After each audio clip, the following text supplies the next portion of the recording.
terceira série, tudo bem com vocês? Na aula de hoje, então, o que ficou faltando? A gente ficou faltando ver as relações ecológicas desarmônicas. Se as harmônicas eram aquelas que ninguém se dava mal, as desarmônicas são essas em que alguém vai se dar mal na relação, né? Então, vamos começar com a nossa notícia. Encontrado parasita bizarro que se disfarça como língua. O biólogo Corey Evans, do Departamento de Ciências da Universidade lá de Hudson, nos Estados Unidos, digitalizava os raios-x de esqueletos de peixes quando se deparou com um parasita. Parecia que ele tinha algum tipo de inseto na boca, conta o professor assistente. Então, olha aqui a radiografia, né, mostrando alguma coisa lá na boca do peixe. Então, eu pensei, espere um minuto, esse peixe é um herbívoro, ele come algas marinhas. Foi quando eu puxei o scanner original e vejam só, era um piolho comedor de língua. O parasita atua primeiramente sugando o sangue que o corpo do seu hospedeiro direciona para a língua, até que o órgão termine atrofiando e caindo. Então se torna a nova língua do peixe, parasitado, passando a viver se alimentando do seu muco. Então olha só as fotografias aqui, né? Então o animal vai lá, consegue fazer com que a língua pare de receber sangue, a língua atrofia e cai e ele fica no local da língua, se alimentando do muco que o peixe produz, né? Então a gente logo vê que é uma relação desarmônica. Então é isso que a gente vai falar hoje, das relações ecológicas desarmônicas. E aqui eu trouxe para vocês uma imagem bem bacana também. A gente está vendo ali uma joaninha, que a gente acha que é sempre um animal bonitinho, fofinho, mas é um dos maiores predadores que a gente tem no mundo animal, né? Então ela se alimenta, é um predador topo de cadeia, inclusive, se alimenta de vários outros animais invertebrados, né? Objetivos da aula de hoje. Conhecer e diferenciar as relações ecológicas desarmônicas. Quais? Predação, canibalismo, herbivorismo, competição, parasitismo, amensalismo e antibiose. Olha quanto nome diferente. Vamos começar então, gente, por um quiz para a gente relembrar alguma coisa da aula anterior. A diferença entre mutualismo e protocooperação é o quê? Letra A. No mutualismo, as duas espécies são beneficiadas e na protocooperação apenas uma? Letra B. No mutualismo, as duas espécies estão ligadas anatomicamente e na protocooperação não? Letra C. O mutualismo é obrigatório e a protocooperação não? Ou ainda letra D. O mutualismo possui o maior número de indivíduos envolvidos.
E aí, gente, fácil, né? A gente falou bastante disso na aula anterior. Então, mutualismo é obrigatório e protocooperação não. Nas duas relações, as duas espécies envolvidas são beneficiadas, ok? Então, na aula passada, a gente falou das relações ecológicas, que são interações entre seres vivos, diferenciou relação harmônica e desarmônica e ainda disse que tinha as intraespecífica e interespecífica. Isso tanto para harmônica quanto para desarmônica. Na aula anterior a gente falou das harmônicas, hoje a gente vai falar das desarmônicas. Começando então com as desarmônicas intraespecíficas, que podem ser de dois tipos. Positiva negativa, onde uma espécie se dá bem e a outra se dá mal, ou negativa negativa, onde as duas espécies se dão mal. Tá? Então vamos ver quais são elas, os exemplos? Antes vamos começar com o quiz aqui, esqueci desse quiz. Das relações ecológicas seguintes, a única que é exclusivamente intraespecífica é qual? Herbivorismo, canibalismo, predação ou parasitismo. Ah, professora, mas você não explicou isso pra gente ainda. Mas eu tenho certeza que você, olhando o que está escrito ali, você já consegue identificar o que é intra e o que é interespecífica. Então diga pra mim, qual que é a única intraespecífica?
fácil, né, gente? Qual que é a única intraespecífica aqui?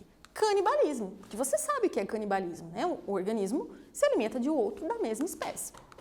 Vamos começar pelo canibalismo, então. Relação positiva-negativa. Um organismo se dá bem e o outro se dá mal. Aqui a gente está falando de organismos da mesma espécie, né? Então, o organismo se alimenta do outro da mesma espécie. Principal exemplo que a gente tem, louva-a-Deus. A gente já falou disso quando a gente falou naquela aula de táticas reprodutivas, né? Que a fêmea, ela se alimenta do macho durante o acasalamento, durante a reprodução. Isso é bom para a fêmea, porque ela desperdiça menos energia indo atrás de alimento para poder ter energia para os ovos. E para o macho acaba sendo ruim se a gente pensar ali, porque ele morre. Mas tem um lado bom para o macho, que a gente viu na aula de táticas reprodutivas também, né? Que ele cumpriu a missão dele, que era perpetuar a espécie, né? Deixar descendentes. Mas, de certa forma, quando a gente pensa no organismo em si ali, ele morre, então acaba sendo ruim para ele, ok? Então, canibalismo, se alimenta de outro da mesma espécie. Tem outros exemplos? Tem o caso da viúva negra, mas o caso da viúva negra fica meio ambíguo às vezes. Tem algumas literaturas que colocam como canibalismo, outro não. Mas o que acontece? A fêmea da viúva negra é muito maior que o macho. Então, durante o acasalamento, às vezes, sem querer, ela senta em cima do macho e mata ele. E já que ele já morreu mesmo, ela vai lá e come, né? Aproveita a energia. Então, tem outros casos? Tem. Mas o mais famoso aqui é realmente o do louva-a-Deus e o da viúva negra, ok? Outro caso aqui, ó, que legal, uma notícia. Filhotes de tubarões devoram uns aos outros no útero. Isso acontece, gente. Então, alguns tubarões, não são todos, se desenvolvem dentro do corpo da mãe, né? Não é bem o útero ainda, porque na verdade essa notícia está meio estranha ali, mas dentro do corpo da mãe. E os filhotes vão devorando um ao outro. Então, geralmente só nasce um, que é aquele que se destacou, aquele mais forte. Então, seleção natural atuando ali, né? Aquele que consegue comer os irmãos é o que consegue sobreviver e nascer. Competição, mais um tipo de relação desarmônica intraespecífica. Então, competição intraespecífica. Coloquei só intra aqui para otimizar o espaço, tá? Negativa, negativa. Exemplos. Esses organismos da mesma espécie, eles lutam por alguma coisa. O que pode ser? Alimento, água, território, parceiro sexual, ou seja, eles estão disputando alguma coisa entre eles, tá? Então, geralmente, né, a gente vê bastante no caso aqui dos mamíferos que tem cornos ou tem chifres para brigar. A gente viu no começo da aula lá um slide que tinha os besouros, né, lutando também, força física, alguma coisa, né, para disputar aquilo que eles precisam disputar. Quando a gente está falando de competição intraespecífica, então pode ser território, alimento ou parceiro sexual, tá? E quando a gente fala território, tudo que está em volta nele, né, tipo a água que está disponível, né, os parceiros sexuais que estão ali também. Então, tudo isso acaba sendo disputado por eles. Tá? Então, aqui está mostrando também os passarinhos ali brigando por alguma coisa que a gente não sabe o que é. Relações desarmônicas interespecíficas. Então, as intraespecíficas eram só essas mesmo, o canibalismo e a competição intraespecífica. Agora, a gente vai falar das interespecíficas, que também podem ser positivas, negativas, quando um se dá bem, o outro se dá mal, e negativa, negativa.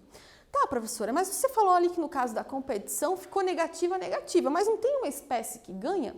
Um organismo que ganha? Tem. Só que mesmo esse que ganhou a briga, que ganhou a luta, ele se dá mal, porque ele está gastando energia, ele se machuca, então acaba sendo negativo para os dois, tá? Tanto faz se ganhou ou se perdeu. Então aqui, gente, começando então com um exercício antes, que vai dar uma dica do que a gente vai falar na próxima relação ecológica aqui. Os vagalumes machos e fêmeas emitem sinais luminosos para se atraírem para o acasalamento. O macho reconhece a fêmea de sua espécie e, atraído por ela, vai ao seu encontro. Porém, existe um tipo de vagalume, o Fóturus, cuja fêmea engana e atrai o macho de outro tipo, o Fótinus. O nome é parecido, mas não é o mesmo, tá? Fingindo ser desse gênero. Quando o macho Fótinus se aproxima da fêmea Fótiris, muito maior que ele é atacado e devorado por ela. Então, olha só, ela engana o macho da outra espécie para devorar ele. A relação descrita no texto entre a fêmea do gênero Fótiris e o macho do gênero Fótinus é um exemplo de letra A, comensalismo, B, inclinismo, C, cooperação, D, predatismo ou E, mutualismo.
aí, gente, muito fácil, né? E vejam, uma questão de Enem. Então, Enem não necessariamente vão ser questões difíceis. Às vezes, cai questão bem fáceis como essa. O que ele está fazendo aqui? Predatismo, ou predação, como é chamado também, né? Porque um organismo está se alimentando de outro de uma espécie diferente.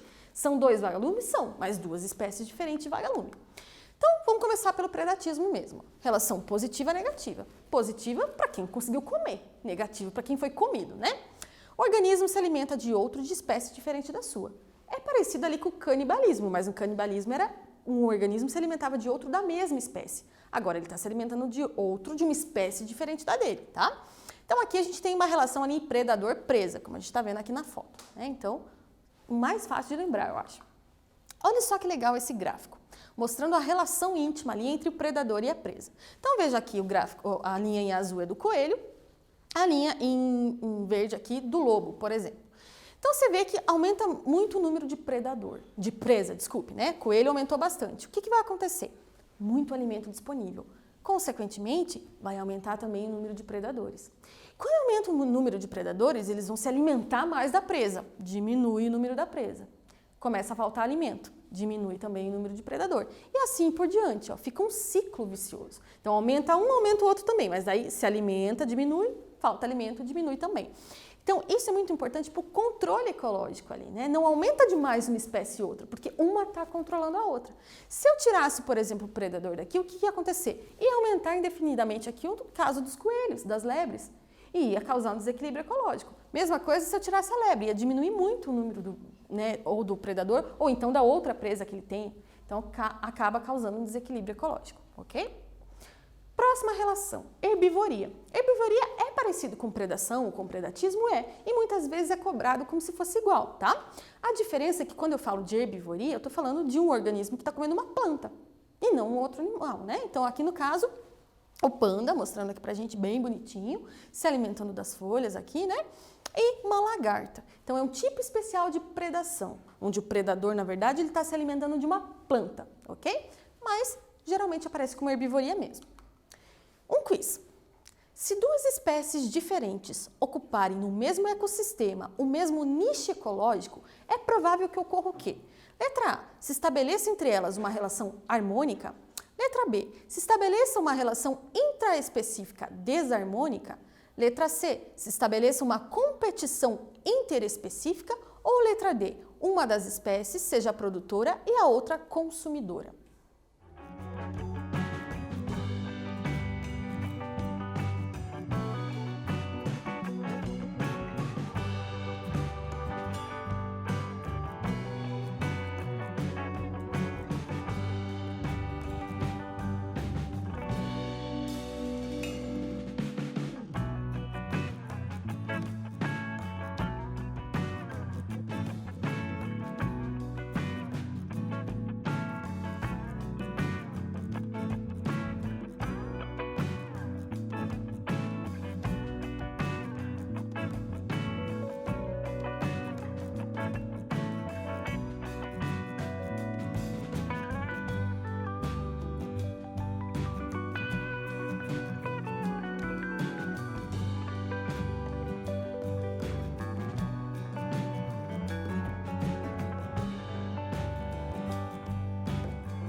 E aí, gente, ó, pense, 2 espécies diferentes que ocupam o mesmo nicho ecológico, né? Que os nichos se sobrepõem.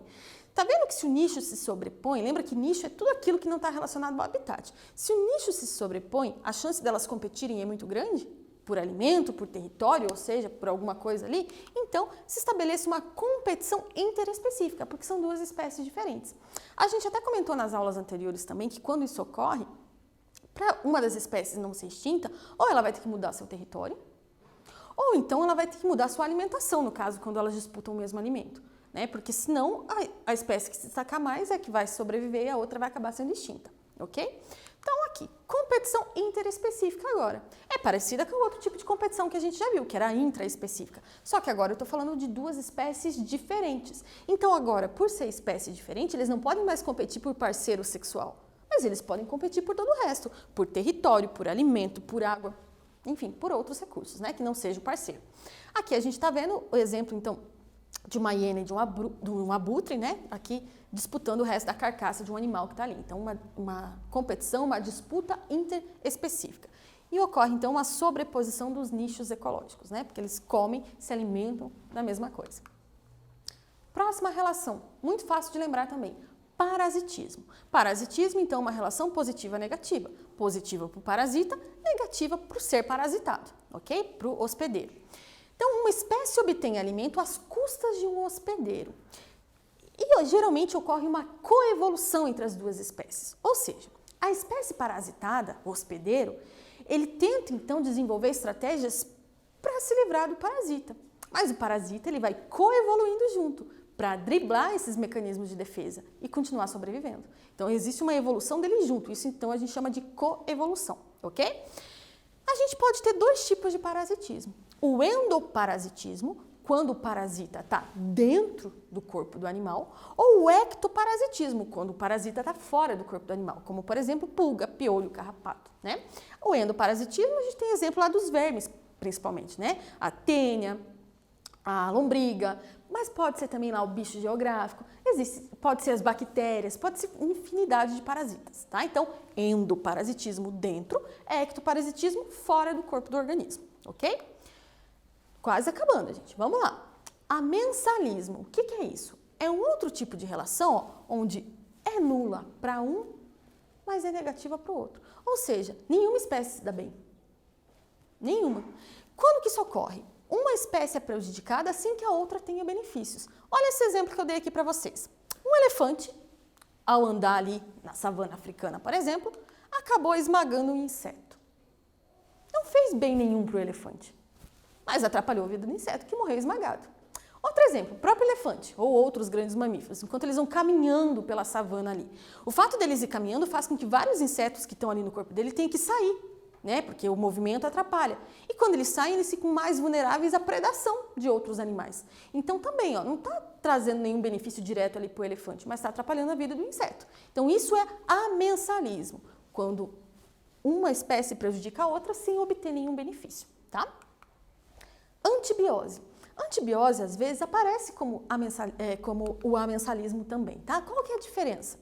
A antibiose, uma delas acaba sendo positiva, né? Olha só, gente, espécie produz toxinas que inibem o crescimento de outra espécie.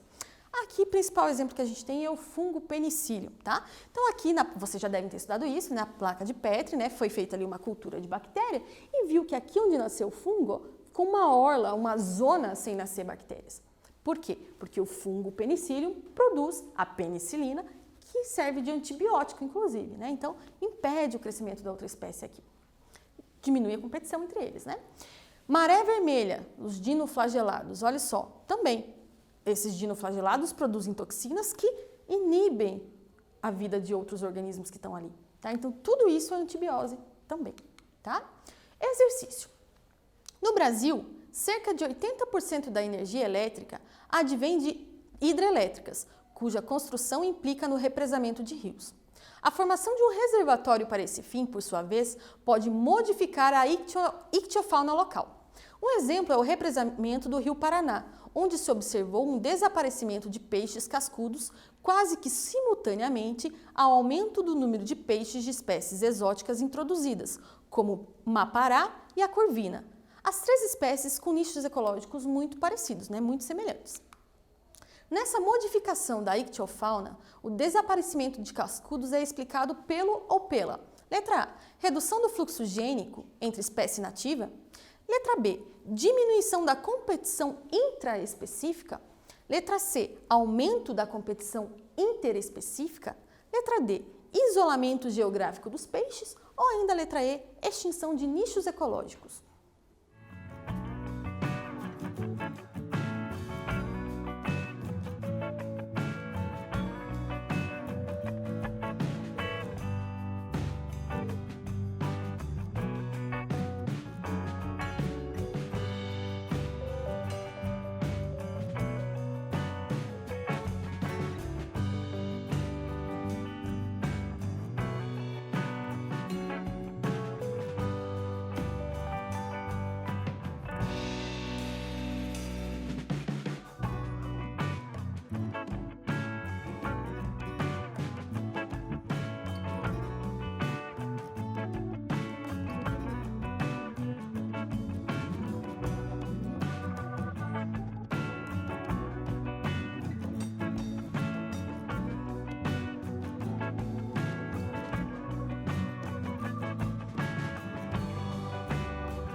E aí, gente, fácil, né? A gente falou que quando tem sobreposição de nicho ecológico, que é o que o exercício está falando, a gente tem competição interespecífica, porque eles disputam algum recurso, né? No caso aqui, o alimento, provavelmente, um nicho ecológico aqui.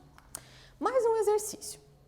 Um dos maiores problemas ambientais da atualidade é o representado pelas espécies exóticas invasoras, que são aquelas que, quando introduzidas em um habitat fora da sua área natural de distribuição, causam impacto negativo no ambiente. Como exemplos de espécies invasoras no Brasil e de alguns problemas que elas causam, podemos citar o verme âncora, que vive fixado sobre peixes nativos, alimentando-se do sangue deles sem matá-los. O coral-sol, que disputa espaço para crescer com a espécie nativa, coral-cérebro, e o bagre africano, que se alimenta de invertebrados nativos. As relações ecológicas citadas acima são classificadas respectivamente como o quê? Então, leiam de volta o enunciado e digam para mim quais são as relações ecológicas que aparecem na ordem correta, ok? Já volto para a gente corrigir junto.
E aí, gente, vamos ler novamente para ter certeza das relações na ordem correta?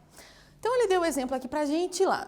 O verme âncora, que vive fixado sobre peixes nativos, alimentando-se do sangue sem matá-los.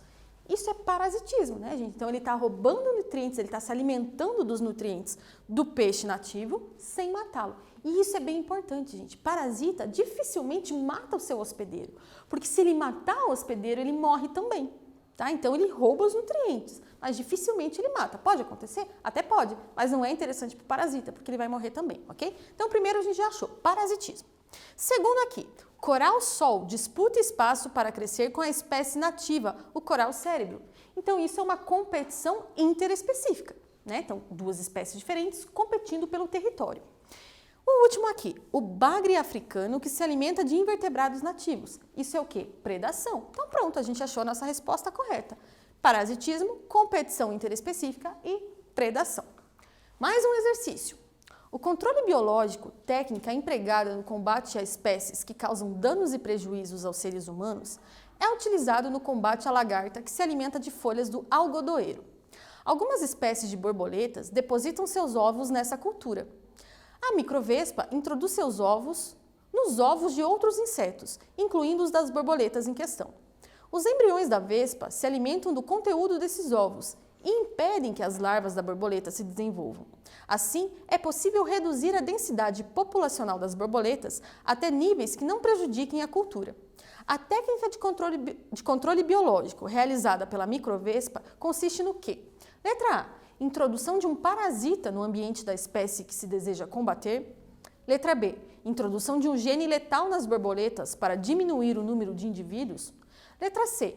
Competição entre a borboleta e a microvespa para obtenção de recursos. Letra D. Modificação do ambiente para selecionar indivíduos melhor adaptados. Ou letra E. Aplicação de inseticidas a fim de diminuir o número de indivíduos que se deseja combater.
E aí, gente, vamos corrigir junto, então? Então, olha. Vamos ler novamente o que ele está dizendo aqui, ó. Que a microvespa, ela bota seus ovos nos ovos de outros insetos, incluindo das borboletas em questão. Então, você está vendo que ela está prejudicando a borboleta porque ela está botando os ovos dentro do ovo de um outro inseto, ok? O que isso está acontecendo, gente? Olha quanta coisa que está falando aqui que não falam nada, ó. Tipo, introdução de um parasita no ambiente da espécie que se deseja combater. É a única correta, ó, porque o resto, introdução de higiene letal, falou alguma coisa de higiene aqui, de biotecnologia? Não. Competição da borboleta com a microvespa. Na verdade, não está competindo, né? Ela está parasitando o ovo da borboleta. Então, não é uma competição. Modificação do ambiente para selecionar os indivíduos melhor adaptados. Não falou nada que está modificando o ambiente. E ainda a letra E, aplicação de inseticida. Também não falou disso, então não pode ser. Tá? Então, a microvespa ela funciona então como um parasita dos ovos da borboleta. Último exercício de hoje, gente, para a gente encerrar essa parte. Em uma floresta, existiam duas populações herbívoras que habitavam o mesmo ambiente. A população da espécie X mostrava um grande número de indivíduos, enquanto a população da espécie Z era pequena. Ambas tinham hábitos ecológicos semelhantes. Com a intervenção humana, ocorreu a fragmentação da floresta em duas porções, o que separou as populações X e Z. Após algum tempo, observou-se que a população X manteve sua taxa populacional, enquanto a população Z aumentou a sua até que ambas passaram a ter aproximadamente a mesma quantidade de indivíduos. A relação ecológica entre as espécies X e Z, quando no mesmo ambiente, é qual? Então, quando eu coloco as duas espécies no mesmo ambiente, qual que é a relação entre elas? O que acontece? Com base nos dados que o enunciado te deu.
aí, gente? Então vejam, quando eu fragmentei o ambiente e separei as duas espécies cresceram.